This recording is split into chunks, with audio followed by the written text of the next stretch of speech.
magbablog pa ako kanina pero magbablog ulit. Magbablog ako part 1. Kumo challenge.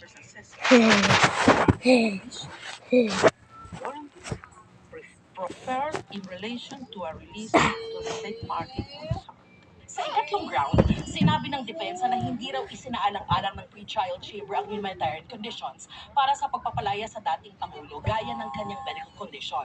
Sabi ng appeals chamber, hindi raw naipakita ng depensa na unreasonable ang desisyon ng pre-trial chamber. The appeals chamber considers that the pre-trial chamber is not equipped to address the question of interim release on humanitarian grounds. Rather, it gave the reasons for which it explained the humanitarian grounds advanced by the defense were not sufficiently set out in the case at hand.